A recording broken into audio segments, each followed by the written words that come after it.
नीतीश कुमार जी तो अपने पुराने घर में आए हैं, कोई आश्चर्य की बात नहीं है। दिग्भ्रमित हो गए थे, भटक गए थे, बीच में इधर उधर भटके। फिर भी ये तो भाजपा, उनका पुराना घर था। भाजपा से ही टूट करके वे, भाजपा की विचारधारा से ही टूट करके वे इधर उधर हुए थे और आ गए तो बड़ी अच्छी बात है। इधर लोकसभा का चुनाव भी है, उसका लाभ भारतीय जनता पार्टी को मिलेगा। राम की प्राण प्रतिष्ठा कराने वाले बरौली के सुमितानंदन चतुर्वेदी जिस विद्यालय में पढ़े हैं, आज उसके प्रबंधक से बातचीत करते हैं कि आपके विद्यालय से वो पढ़े हुए हैं और किस तरह से आगे निकले, कौन से बच्चे और भी आगे निकले। आइए बातचीत करते हैं। क्या नाम? विंध्यवासिनी प्रसाद चतुर्वेदी है। विंध्यवासिनी प्रसाद जी, ये बताएं, आपके विद्यालय से बहुत सारे लोग पढ़े और आगे निकले हैं, तो क्या करना चाहेंगे इससे? अब वो हमारा जो काम था पढ़ाना, हम पढ़ाए। बच्चों की भाग्य प्रतिभा जिस लायक जो था वो बना और उचित पात्र में प्रयुक्त विद्या ही संभव होती है। हम अपना कर्तव्य किए, तत्पर होकर के पढ़ाए। हम भी परिश्रम करते थे कि बच्चे सफल हों। ऐसे से कुछ वैज्ञानिक हुए, कुछ विद्वान हुए, पुलिस में तमाम लोग भर्ती हुए, अध्यापक बने। बहुत ऐसे बच्चे हैं कि जो नौकरी में गए। आपके विद्यालय के एक छात्र रहे सुमितानंदन चतुर्वेदी जी, जिन्होंने अभी 22 तारीख को अयोध्या में भगवान राम की प्राण प्रतिष्ठा कराई है। तो जी बहुत सुशील छात्र थे और संस्कारित छात्र थे, सरल स्वभाव के थे, पढ़ने में भी अच्छे थे। तो जिस तरह से उन्हें ये मौका मिला है, क्या लगता है आपको? हमको लगता है कि जिस तरह से वे अपने प्रगति पथ पर अग्रसर हो रहे हैं, हमारे देश का, हमारे जिले का नाम अपने क्षेत्र में बढ़ाएंगे। ऐसे कितने छात्र हैं जो आगे निकल करके वहां से काफी आगे ऊंची मुकाम हासिल किए हैं? ऐसे तो हम समझ रहे हैं कि सैकड़ों बच्चे ऐसे होंगे। किस किस मुकाम पे पहुंचे होंगे, क्या कुछ जानकारी है आपको? जैसे एक तो ये जी विद्यालय टॉपर किए थे, संपूर्णानंद विश्वविद्यालय। और एक लड़का इसरो में हुआ है, हमारे गांव में उसका ननिहाल था, अगस्त नाम था। हमारे घर के बगल में ही उसका ननिहाल था। वैज्ञानिक हुआ है। एक लड़का नवोदय से होकर के निकला था, अभी ये पढ़ाई कर रहा है। देखिए, हम समझ रहे हैं निकट भविष्य में वो भी अच्छा स्थान लेगा। और विद्वत्ता में तो कई बच्चे आगे निकले हैं, जैसे हमारे गांव के ही संतोष चतुर्वेदी हैं। इतने लोग, हमारा ही लड़का हमारे ही विद्यालय से पढ़ा था, हम ही पढ़ाए थे।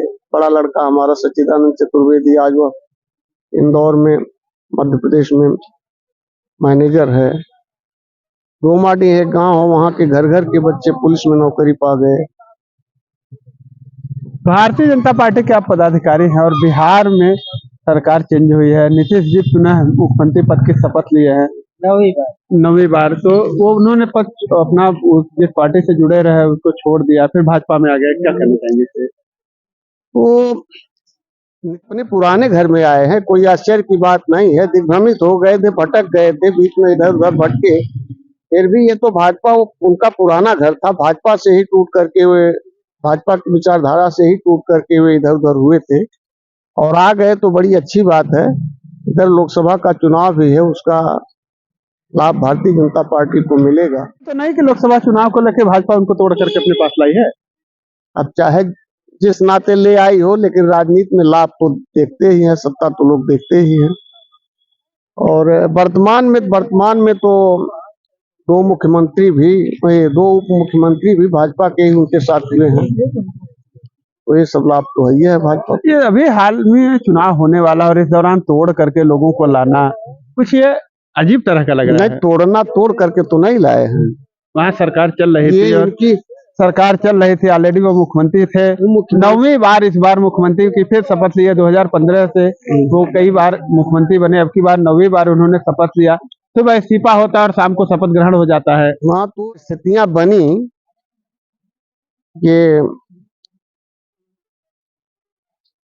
ये कौन है, लालू यादव जी की पार्टी से, और इनसे जब विरोध बना तो ऐसी स्थिति में सरकार इनकी जाने वाली थी।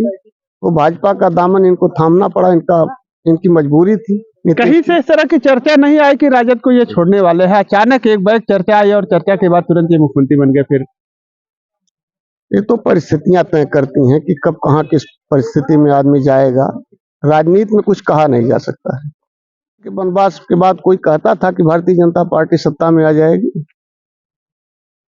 लेकिन एकाएक मोदी के नाम पर विरोध भी था, लेकिन मोदी के नाम पर सफलता मिली भारतीय जनता पार्टी को। आज हर जगह भारतीय जनता पार्टी का परचम लहरा रहा है। देखने में ये भी बात आ रही है कि जहां एक तरफ नीतीश ने भाजपा सरकार के साथ पुनः अपनी सरकार बनाई है, वहीं लालू को ईडी का सम्मन भी चला गया है और लालू का बुलावा भी आ गया है। भाई काम करेगा उसका परिणाम तो भोगना ही पड़ेगा। जब जांच के लायक काम ये लालू किए हैं तो ईडी का सम्मन जाएगा ही, जांच होगी, बुलावा होगा ही। जो गलत काम करेगा उसका परिणाम तो भोगेगा ही। देखा जा रहा है गैर भाजपा राजनीतिक दल के लोगों ने नया अलायंस बना रखा था, तो अब क्या उसका कोई मतलब निकल पाएगा? एक तरफ जहां ममता बनर्जी ने साथ छोड़ दिया, दूसरी तरफ नीतीश चले गए। ठीक है, लोग जानेंगे, अब उसमें हम क्या बताएं।